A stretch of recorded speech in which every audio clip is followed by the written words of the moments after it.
Some houses hold their secrets behind plaster and pine. Some secrets, once found, cannot be unfound.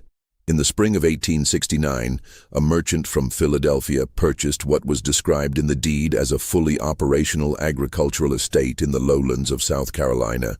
1,600 acres of timber, field, and still water, priced well below any comparable property in the county. The seller, a man who had inherited the land from his father and his father's father before him, signed the papers without ceremony, without sentiment, and without ever looking back at the house. He simply walked away. The new owner, a practical man by nature, arrived at Harlow Hall with a surveyor, a carpenter, and an ambition to convert the estate into something modern, something that would leave no trace of what it had been. But within 3 weeks of his arrival, the carpenter refused to continue working. He quit without explanation. He would only say, quietly, to anyone who asked, that there were things inside the walls that no Christian man should have to look upon. What those things were, and what they meant, took nearly 4 years to fully understand. And when the truth finally surfaced, it did not arrive as a revelation. It arrived as a reckoning. Before we continue with the story of Harlow Hall, if you're new here, welcome. This channel is dedicated to the darkest, most forgotten corners of American history. The stories that were buried, sealed, and left to rot in silence. Subscribe so you don't miss what's coming. And tell us in the comments, where are you listening from tonight? To understand what was found inside those walls, you first have to understand what Harlow Hall had been. The property sat roughly 30 miles inland from the Carolina coast, far enough from Charleston's genteel streets to be insulated from scrutiny, close enough to the port to have once profited enormously from the trade it facilitated. The land had been in the Hargrove family since 1791, when a man named Edmund Hargrove received it as partial payment for a debt he was owed by a Crown loyalist fleeing north after the Revolution. Edmund had not come from wealth. He had come from ambition, which in the American South of that era was often a far more dangerous thing. By the time Edmund's grandson, Nathaniel Hargrove, inherited the estate in 1841, Harlow Hall had grown from a rough-timbered farmhouse into something considerably more imposing. The main house rose 3 stories above the flat Carolina earth, with wide verandas on the first 2 floors and a cupola at its crown that could be seen from the road nearly a mile away. The exterior was painted white, freshly, obsessively year after year, so that it gleamed in the summer heat like a thing trying too hard to look clean. The property worked between 40 and 60 enslaved people depending on the season, their numbers fluctuating with the rhythms of the rice and indigo trade. By the 1850s, the Hargrove operation had shifted predominantly to rice, which required not just labor, but specific knowledge. Knowledge that the enslaved people on the property possessed in abundance, having brought the techniques for tidal irrigation with them from the coast of West Africa over the preceding generations. The irony, understood by no one at the time and acknowledged by almost no one afterward, was that Harlow Hall's prosperity was built entirely on expertise that its owners could never have replicated on their own. Nathaniel Hargrove was, by the accounts that survived him, a methodical man. He kept ledgers. He recorded transactions with the precision of a merchant rather than the looseness of a plantation aristocrat. He noted purchases, sales, births, deaths, and punishments in the same flat, unornamented hand. His wife, a woman named her name was Dorothea, daughter of a rice merchant from Beaufort, married into the Hargrove name in 1843 at the age of 19. She bore 3 children, of whom 2 survived. She is described in a letter from a neighboring planter's wife as quiet, devout, and rather more fond of her garden than her dining room. She appears rarely in Nathaniel's ledgers and almost never in the letters that survive. Whatever she knew about what happened at Harlow Hall, she carried with her to her grave in 1891. The eldest surviving Hargrove child, a son named Warren, was 23 years old when the war ended. He had served 2 years in the Confederate Army before a fever invalided him home in 1863, and he had spent the remainder of the conflict managing the estate under the increasing strain of the blockade, the loss of markets, and the gradual dissolution of the system on which everything depended. When emancipation came, Warren Hargrove handled it in the manner of a man who had already accepted the outcome while refusing to acknowledge its implications. He paid wages, a few cents per day, to any formerly enslaved person willing to remain on the property. Most left.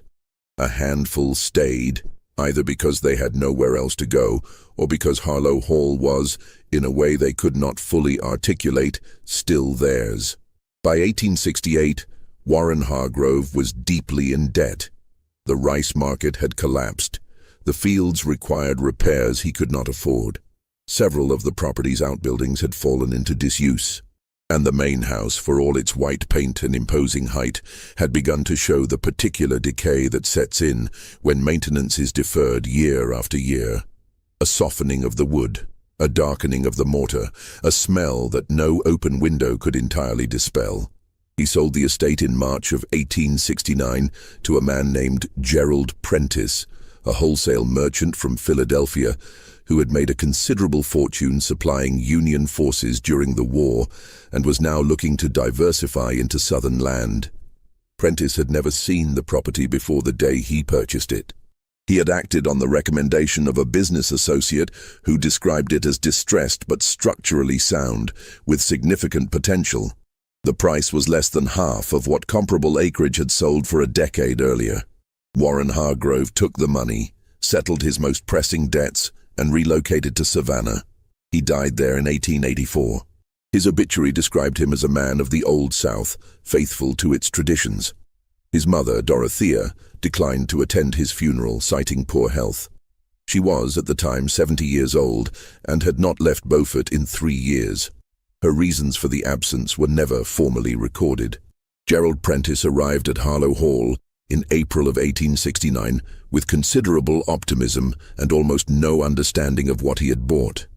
The carpenter's name was Daniel Foss, a man in his late 40s who had followed Prentice south from Pennsylvania on the strength of a good wage and the promise of steady work through the summer. He was experienced, practical, and by all accounts not given to nervousness or superstition. He had worked in old houses before. He knew the sounds they made, the ways old wood settled and shifted in the heat. He was not, as he put it in a letter to his wife, the type to be frightened by shadows. He began the renovation in the east wing of the main house, which showed the most structural damage, and which Prentice wanted addressed before the summer humidity made conditions worse. The plan was straightforward. Remove the damaged plaster from the interior walls, assess the framing, repair what could be repaired, and replace what could not. Standard work for a man of his experience. The first wall he opened was in a room on the second floor, a room that appeared from its dimensions and location above the main entryway to have been used as a study or small library. The walls were paneled in painted pine over a plaster substrate, and when Foss began pulling the panels away from the southern wall, he found what he initially assumed was the remnant of an old modification. A section of the framing, roughly 2 feet wide and extending from floor to ceiling, had been packed tightly with material that was not insulation and not structural infill. It was paper, not loose paper, not scattered, but paper that had been compressed, folded, rolled, and forced into every available space in the cavity between the exterior wall and the interior surface. Hundreds of pieces, perhaps more. When Foss pulled the first bundle free, it crumbled partly in his hands, the edges rotted by moisture and age. But the center of each piece, protected by the compression, was largely intact. The ink was faded but legible. They were letters, or rather, they were pieces of letters, fragments of correspondence, strips of paper covered in handwriting that ranged from a careful, educated script to something that was clearly the effort of a person who had learned to write under difficult circumstances with letters that varied in size and pressure, as though the hand holding the pen had been uncertain of its right to do so at all. Foss, who was literate but not a scholar, read enough of what he held to understand that what he had found was not simply correspondence that had been forgotten. The paper had been put there deliberately, forcefully, as though someone had needed very badly to make certain that what was written on it never left that house, and had chosen the most permanent means of disposal available to them. He showed the papers to Prentice that evening. Prentice, by his own account, read 3 of the fragments before setting them down on his work table and sitting in silence for a long time. He later described the experience to his attorney in Philadelphia as discovering that the house you have purchased was built on something other than foundation stones. What those letters contained, in full, would not become clear for weeks, but the fragments Foss had retrieved that first afternoon were enough to establish certain things with certainty. The letters were addressed to multiple recipients. Some were addressed to specific individuals, some to unnamed recipients described only by role or location. Several mentioned dates spanning from the early 1840s through the mid-1860s, and one, the one Prentice read last, on a strip of paper that had been torn diagonally as though in haste, contained a single sentence that would stay with him for the rest of his life. "They do not know we keep count." Prentice did not contact the authorities immediately. This was not, as he would later explain it, out of any desire to conceal what he had found. It was, rather, that he was genuinely uncertain what authority had jurisdiction over letters hidden in a wall, or what law, if any, had been violated by their concealment. The war had ended 4 years ago. Emancipation was law. The world that had produced these documents was, legally speaking, finished. And yet, he had Foss continue opening the walls. Over the following 2 weeks, they found similar caches in 4 additional locations within the main house. Behind the plaster of the ground floor kitchen passageway, inside the frame of a sealed doorway on the 3rd floor that had been plastered over so thoroughly that no indication of its former existence was visible from either side, within the hollow base of a built-in cabinet in what had been the overseer's office at the rear of the house. And, most surprisingly, beneath the floorboards of the cupola, the small observation room at the very top of the house, where the boards had been pried up and replaced with a precision that suggested the work had been done by someone who knew exactly what they were doing and had time to do it carefully. The materials were not identical across all the locations. The kitchen passageway yielded primarily small objects, not letters, but items that had been carefully wrapped in cloth before being concealed. A brass button engraved on its reverse with initials that were not Hargrove initials. A folded piece of cloth that appeared to be a portion of a garment, too deteriorated to identify with certainty, but of a weight and weave consistent with workwear from the mid-19th century. 3 coins, 2 American, and 1 that Prentice could not identify. And a small wooden disc, smooth on one side and carved on the other with a pattern that none of the men on the renovation crew could name.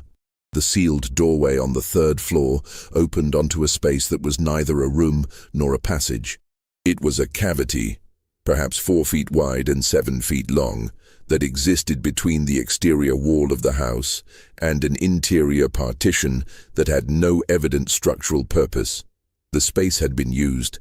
The floor of it showed clear evidence of long occupation, a worn depression in the boards, dark discoloration from what might have been a lamp or candle, a pattern of scratch marks along the lower section of the inner wall that appeared to be, on close examination, a deliberate tally. Hundreds of vertical lines grouped in sets of 5, covering an area approximately 2 feet wide and 4 feet tall. Someone had been counting something, methodically, patiently, over what appeared, based on the variation in the depth and angle of the marks, to have been a very long time. The cabinet in the overseer's office contained a different kind of material entirely.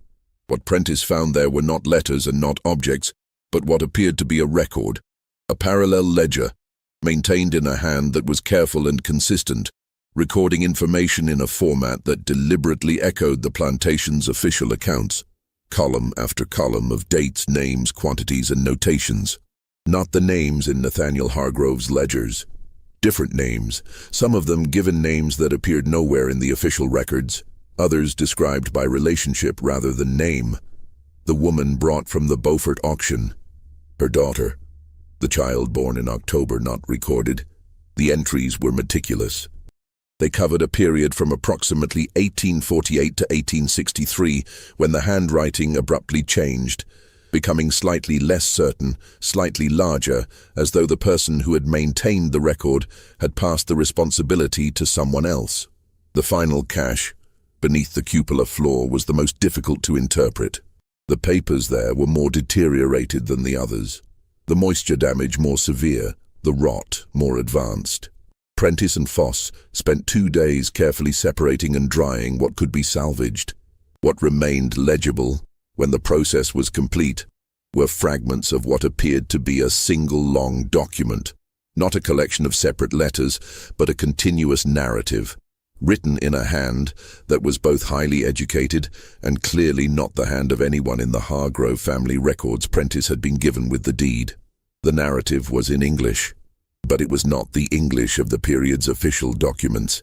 It was the English of someone who had learned the language under specific conditions, who had absorbed it, mastered it, and then used it with a precision that was, in its own way, a kind of defiance.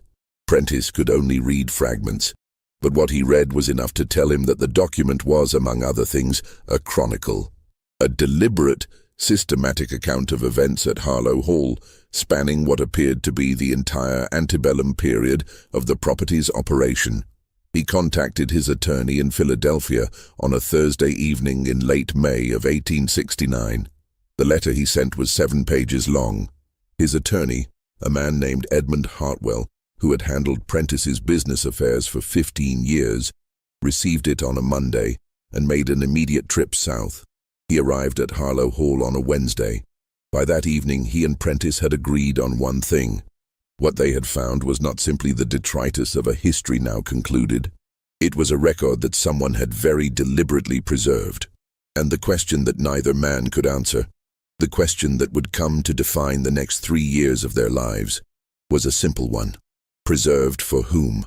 Hartwell, who had practiced law in Philadelphia for 20 years and had a historian's instinct for documentation, immediately recognized that the materials found at Harlow Hall were not simply historically significant, they were legally complex, in ways that the American legal system of 1869 was entirely unprepared to address. The parallel ledger was the most immediately actionable document. It recorded, systematically and with considerable specificity, a series of practices at Harlow Hall that, even under the legal framework of the antebellum South, had been of questionable legality, and that, under post-war law, pointed toward a set of facts that powerful men in South Carolina would prefer remained buried. Chief among these was the question of the unrecorded. The official Hargrove ledgers, copies of which Prentice had received with the deed, showed a consistent enslaved population at the property, numbers that matched more or less the taxes and registration records that the Hargrove family had filed with the county. But the parallel ledger told a different story. It recorded a systematic practice spanning at least 15 years. The deliberate non-registration of certain individuals, particularly children born on the property, who were instead sold privately and without official record, transactions that generated income for the Hargrove estate without leaving any trace in the official documentation. This was not in itself a revelation about the brutality of the system. The practice of unrecorded transactions was well understood by anyone who had studied the period. What made the Harlow Hall ledger remarkable was its specificity. It recorded not just the existence of these transactions but their details, prices, dates, the names of buyers, and in some cases brief notations about the individuals sold. These notations were not the detached accounting entries of Nathaniel Hargrove's official records. They were something else entirely, brief, compressed, written in a shorthand that Hartwell and Prentice spent several days learning to interpret. The key to the shorthand was found in the cupola fragments. What they had initially taken to be a continuous narrative was actually 2 interwoven documents, a chronicle of events at Harlow Hall and a cipher key, a systematic record of the notation system used in the parallel ledger. The cipher was not complex by the standards of cryptography. It was the kind of system developed by someone who needed to communicate information clearly to a specific, known readership, while keeping that information illegible to anyone outside that group. The notation that had appeared throughout the ledger as a simple dash following a name, for example, meant departed alive, destination recorded elsewhere. A small circle meant died on property, cause unrecorded. A horizontal line through a name meant sold without family knowledge. When Hartwell applied the cipher to the full ledger, the document transformed. It was not simply an accounting record, it was a map. A systematic chart of where people had gone, not the vague approximations of official records, but specific information about buyers, locations, and in some cases, subsequent sales. Information that, if it had ever reached the people it concerned, would have allowed families separated by the trade to know where their relatives had been taken. This was what they do not know we keep count had meant. Someone at Harlow Hall, someone who had access to both the official records and the transactions that never appeared in them, had been maintaining a parallel archive for over a decade, not as evidence for any court, not as ammunition for any formal challenge, but as a record kept against the possibility that it might one day be of use to the people it documented. Hartwell sat with this understanding for a long time before he spoke. "Someone in that house," he said to Prentice, on an evening in early June with the Carolina heat pressing through the unrestored windows, understood exactly what was happening. And they understood it would matter eventually, even if they had no way to know how or when. Prentice asked the question that had been forming in his mind for days. Who had that kind of access? Who could have maintained this without being discovered? Hartwell had already been thinking about this. The answer, he had concluded, was not a single person. The handwriting in the ledger changed twice over its 15-year span, subtly but unmistakably. At least 3 individuals had contributed to its maintenance, and based on the nature of the information recorded, at least one of them had to have had access to Nathaniel Hargrove's own records, either directly or through someone who did.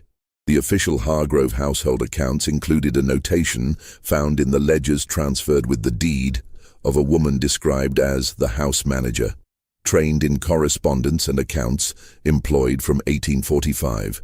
She is referred to throughout the ledger only as Nora. No surname, no age, no origin. She appears in the official records only in the context of her function, managing the household, maintaining supply inventories, occasionally recording the receipt of payments from buyers who came to the house directly rather than through formal channels. She does not appear in the ledger after February of 1863. The significance of that date would not become clear until Hartwell made a trip, in the summer of 1869, to a Freedmen's Bureau office in Columbia, one of the federal agencies established after the war to assist formerly enslaved people in establishing legal identities, locating family members, and navigating the transition to freedom. The Bureau's records were incomplete, underfunded, and overwhelmed by the scale of the need they were attempting to address. But they contained something that no one had thought to connect to Harlow Hall, until Hartwell walked in with the parallel ledger under his arm and asked to see the registration records for women who had come through the Columbia office in 1865 and 1866. He found 4 registrations that matched names from the ledger. 3 were straightforward. Individuals whose histories could be partially reconstructed from the Bureau's documents and the ledger's notations. The 4th was different. She had registered under the name Nora Hale. She had listed her former location as a rice plantation, Lowland County, South Carolina, vague by Bureau standards, which suggests she had reasons not to be specific. She had listed her skills as household management, accounting, written correspondence, and she had listed her age in 1866 as 41, which would have made her approximately 19 years old in 1845. The year the official Hargrove ledger first noted the arrival of the house manager, trained in correspondence and accounts. Hartwell found no address for Nora Hale in the Bureau records. She had registered, received her documentation, and then, as far as the Bureau's records could determine, moved on. Her destination was not recorded.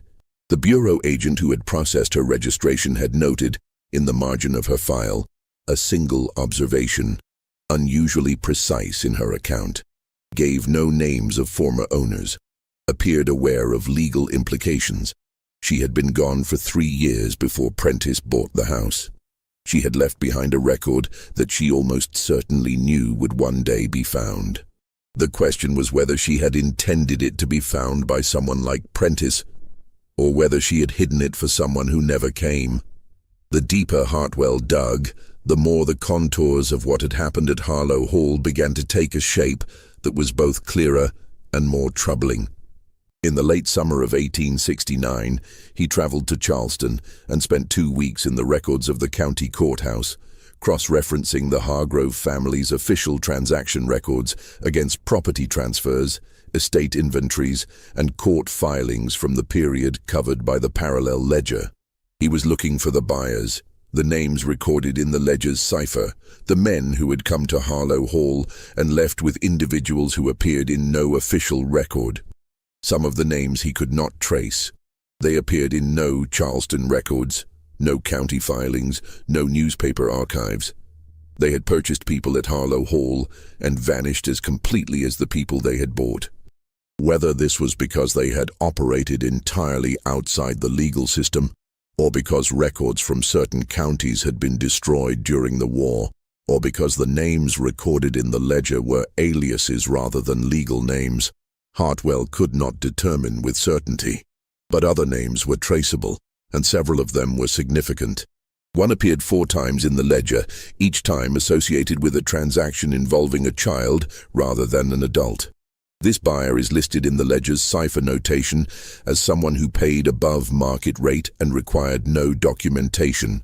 The name, when Hartwell located it in the Charleston records, belonged to a man who had served as a county commissioner during the 1850s and who was, as of 1869, still alive, now serving on the board of a charitable society that had been established in 1866 to assist formerly enslaved people in finding employment. Hartwell did not publish this finding. He did not take it to any court. The legal framework for addressing transactions that had been illegal even under antebellum law, conducted by men who were now protected by both time and social position, was essentially non-existent in 1869 South Carolina. To bring such a finding forward publicly would have required a political will that was, in that particular moment of Reconstruction, being actively dismantled. What he did instead was write it all down. He compiled a comprehensive document, a synthesis of the parallel ledger, the cipher key, the letter fragments, the bureau records, and his own research findings, that he titled, with a lawyer's dry precision, A Record of Certain Transactions and Their Documentation, Harlow Hall Plantation, South Carolina, 1845-1863. He made 3 copies. One he kept. One he sent to a colleague at a law firm in Boston who had expressed interest in the legal questions raised by the post-war period. And one, the original documents themselves, along with a summary of his findings, he sent to an address in Philadelphia that Prentice had located through a separate chain of inquiry. The address belonged to a woman named Constance Lyle, who operated a small school for the education of black children in the 7th Ward. Prentice had found her name through a contact at the Philadelphia Anti-Slavery Society, which had not formally dissolved after the war, but had redirected its efforts toward education and legal advocacy. Someone at the society, someone Prentice described in a letter to Hartwell only as a woman who seemed to know exactly what I was describing before I finished describing it, had given him Constance Lyle's name and address. He had not known, when he sent the documents, whether they would mean anything to her. He had not known whether Nora Hale had ever been in contact with the Philadelphia community, or whether the record sent there would find anyone who could make use of them. The letter he received back from Constance Lyle arrived 6 weeks later. It was brief. It said only that she had received the materials and would ensure they reached the people they concerned. It gave no further details. It was signed at the bottom, in a hand that Prentice recognized from the parallel ledger. Not Constance Lyle's hand, someone else's. Prentice stared at that signature for a long time. He had last seen that handwriting on papers that had been hidden inside a wall for years, perhaps decades. Papers that had been concealed so thoroughly that their discovery had required the complete dismantling of the room around them. And now, the same hand had signed a letter in his parlor in South Carolina in 1869, as though the wall had never existed. He wrote back immediately. His letter asked only one question: are the families being found? The answer arrived 3 months later. It was not a letter. It was a list, 4 pages, handwritten, with names and locations for 43 individuals whose whereabouts had been unknown to their families since the transactions recorded in the parallel ledger. Some had been located in Georgia, in Alabama, in Mississippi. Several had been found within South Carolina itself, in counties less than 100 miles from Harlow Hall. 3 had died, their deaths confirmed through bureau records and local testimony. 11 could not yet be located. At the bottom of the list, beneath the final name, was a single line that functioned simultaneously as a conclusion and as an indictment. This is what they thought they had destroyed. Prentice kept his silence about the documents for 2 years after that list arrived. This was not cowardice, though there were men in his position who would have burned everything out of straightforward self-interest. The documents were not legally his. They had been left in the walls by people whose descendants he was now in contact with, and their disposition was not properly his to decide. And the political climate in South Carolina in the early 1870s was not one in which documents of this kind could be introduced into any public forum without significant risk to the people they concerned. Reconstruction was collapsing. The federal presence in the South that had, for a brief period, created a framework within which formerly enslaved people had exercised political rights and held public office was being systematically dismantled by campaigns of terror and fraud that were official in everything but name. The men who had purchased children at Harlow Hall were not worried about being called to account. They were, in several cases, in positions of renewed authority. It was in this context, in the autumn of 1871, that a man came to Harlow Hall looking for Gerald Prentice. He arrived without advance notice, on a Tuesday afternoon in October, and he was accompanied by 2 other men who waited in the road while he walked to the house. He introduced himself to Prentice's housekeeper, a local woman named Agnes, as a representative of the Hargrove family interests, and he asked to speak with the owner of the property. Prentice was in the East Wing when Agnes came to find him. She relayed the man's introduction in a flat, careful voice that told Prentice everything he needed to know about her reading of the situation. He went to meet the visitor. The man's name was Thane. He gave only the single name, which may or may not have been his actual name. He was well-dressed, approximately 50 years old, with the particular confidence of a man accustomed to having his requests interpreted as directives. He spoke pleasantly and without overt threat. He said that he had been made aware through mutual acquaintances that Mr. Prentice had discovered certain materials during the renovation of the property, and that these materials were of a sensitive nature. He said that the Hargrove family, and he used that phrase several times, the Hargrove family, had a natural interest in ensuring that private family correspondence did not find its way into circulation. He said that he would be happy to relieve Mr. Prentice of the burden of storing such materials, and that a suitable arrangement could certainly be reached. Prentice listened to all of this without interrupting. Then he told Thane that the materials he was describing had already been transferred to a secure location outside South Carolina, that copies existed in multiple hands, and that any attempt to recover or suppress them would have the opposite of the intended effect. Thane's pleasantness did not change, but something in his expression shifted, a very small recalibration, like a man updating a calculation. He said he would convey Mr. Prentice's position to the relevant parties. He thanked Prentice for his time. He walked back to the road, spoke briefly with the 2 men waiting there, and left. Prentice wrote to Hartwell that same evening. He wrote to Constance Lyle the following morning. He did not sleep well for several weeks after that. What Thane's visit had confirmed, what Prentice had already suspected, but had not known with certainty until that afternoon, was that someone connected to the Hargrove family's former interests had known about the materials for some time, not since Prentice had begun sending documents north. Before that, the visit had come too quickly, with too much specific knowledge to have been assembled from information gathered after the documents left South Carolina, which meant that someone had known about the parallel ledger while it was still inside the wall. The implications of this were not at first obvious. It took Prentice several days in consultation with Hartwell by correspondence to work through what it meant. If someone had known about the ledger's existence, had known it was hidden, known it documented the unrecorded transactions, and had not destroyed it, had simply left it there when the property was sold, then one of two things was true.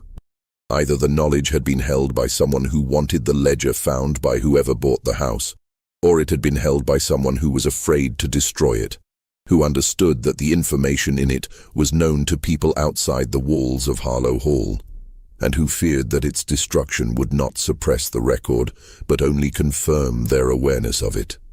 Warren Hargrove had sold the estate in March of 1869. He had been living on it, managing it, since the end of the war in 1865. He had spent 4 years as the sole occupant of a house whose walls contained a detailed record of crimes committed on his family's property. Crimes that implicated, directly and by name, men who were still alive and still connected to the social and political infrastructure of South Carolina. Had he found the ledger himself? Had someone told him it was there? Hartwell traveled to Savannah in the spring of 1872 to find out. Warren Hargrove agreed to meet him, which surprised Hartwell. He had expected to be refused. Instead, Hargrove received him in a sitting room in the boarding house where he was then living, a modest space that represented a considerable decline from the world of Harlow Hall, and poured him a glass of whiskey without being asked. Hartwell asked his questions directly. He was a lawyer. He did not believe in circling the point. Hargrove was silent for a long time after the last question. He looked at the glass in his hand, rather than at Hartwell. When he finally spoke, he said, "I found it in 1866 in January. I'd been trying to fix the stove in the kitchen passage, and a section of the plaster came away. I read what I could. I understood what it was." Hartwell asked what he had done with that knowledge. Hargrove said, "Nothing." Hartwell asked why. Hargrove said, "Because she was already gone. And because if I had told anyone, the people whose names were in there, the buyers, they'd have burned the house to the ground, with me in it most likely." Hartwell asked whether that was the reason he had sold the property. Another long silence. Then, "I sold it because I couldn't live in it. I would wake up at 3 in the morning and I could hear the house, not sounds, not settling or wind. I could hear, I knew what was in the walls. I knew what it meant, and I could not stop knowing." Hartwell asked him one final question. Had he sold the property to Prentice specifically, or had Prentice simply been the first willing buyer? Hargrove looked up from his glass for the first time during the conversation. His expression was difficult to read, something between guilt and a very old, very tired form of calculation. He said, "I made inquiries, before I listed it, about the sort of man he was." Hartwell returned to Philadelphia with his notes and the full weight of what he now understood. Warren Hargrove had not sold Harlow Hall to escape his debts. He had sold it because he had found the ledger and had understood, with the clarity of a man who had spent 4 years alone in a house full of evidence, that the only way to ensure the documents survived was to put them in the hands of someone who would not destroy them. Someone from outside the South. Someone with enough distance from the system to read what the records contained without needing to suppress them. He had engineered the discovery. Not out of guilt, exactly. Not out of justice, exactly. Out of something more complicated and more human than either. A recognition that the ledger's existence was not his burden to carry and not his right to bury, and that the only moral act available to him was to create the conditions under which someone else could make a decision he was incapable of making himself. Whether this made Warren Hargrove a coward or something approaching a collaborator in the ledger's survival was a question Hartwell never answered definitively. He laid out the facts. He let the questions stand. The document that Hartwell published in 1874, not a legal brief, not a court filing, but a historical monograph distributed through a small press in Boston, was titled Hidden Record: The Harlow Hall Documents and the Unregistered Trade in South Carolina, 1845-1863. It contained a full transcription of the parallel ledger, with the cipher key explained, and a summary of the research conducted between 1869 and 1873. It named names where names were known. It documented transactions where transactions could be traced. It did not produce any legal action. The men named in it as buyers were, by 1874, either dead or sufficiently protected by the political landscape of Reconstruction's collapse to be beyond reach. The county commissioner who had purchased children from Harlow Hall above market rate, he had died in 1871, before Hartwell's monograph was complete. Whether this was fortunate for him or simply the natural end of a long life was a matter of perspective. The monograph sold fewer than 300 copies in its first year. It was reviewed in 2 northern newspapers and 1 abolitionist journal, all favorably.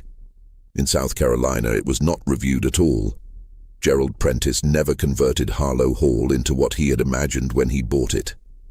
The renovations continued sporadically through the 1870s, but the ambition of the original project, to transform the estate into something modern, something clean, never quite materialized.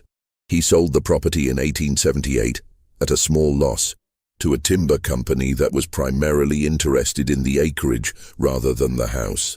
The house itself stood empty for several years before being damaged by a fire of undetermined origin in 1883.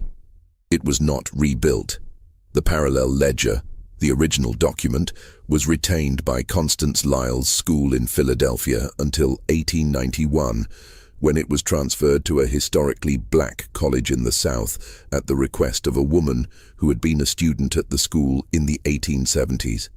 The transfer was accompanied by a letter written in a hand that, by 1891, had grown slightly unsteady with age, but was still unmistakably the same hand that had maintained the record for 15 years inside a wall at Harlow Hall, and had signed the letter to Gerald Prentice in 1869, and had sent the list of 43 names across the distance between what had been hidden and what was, at last, beginning to be known. Nora Hale's final letter, written alongside the ledger's transfer, was brief. She did not explain what she had done or why.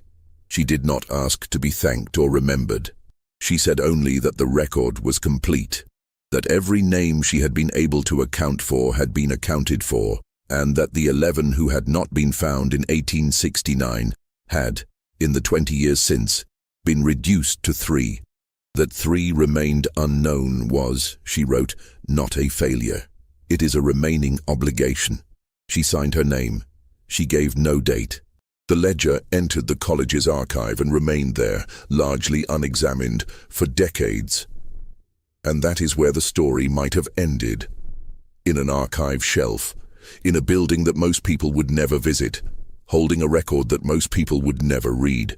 But records do not end simply because the people who created them are gone.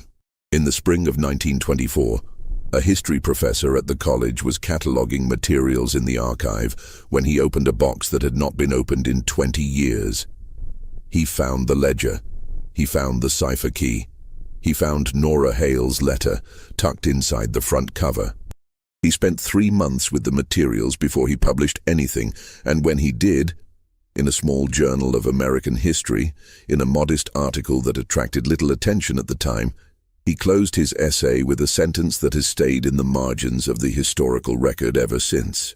The most remarkable thing about the Harlow Hall record, he wrote, is not what it documents. It is the evidence it provides of the systematic, sustained, and entirely clandestine effort by enslaved people to maintain knowledge of their own history in conditions designed specifically to prevent them from doing so. These documents were not created for posterity. They were created for the people they named. They were hidden, not to be discovered by strangers, but to be found by those who were meant to find them. And then, when circumstance made that impossible, they waited, with the patient authority of all things that refused to be entirely erased for whoever came next. The walls of Harlow Hall are gone now.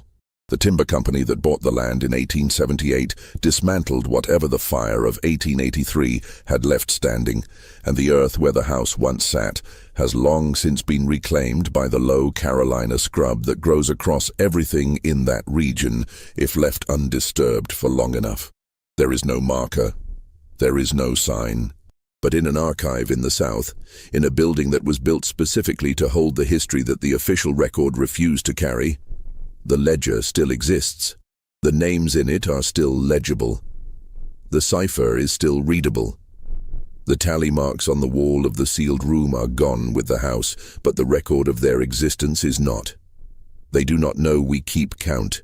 They were right. What do you think of this story? Do you believe everything was finally revealed? Leave your comment below.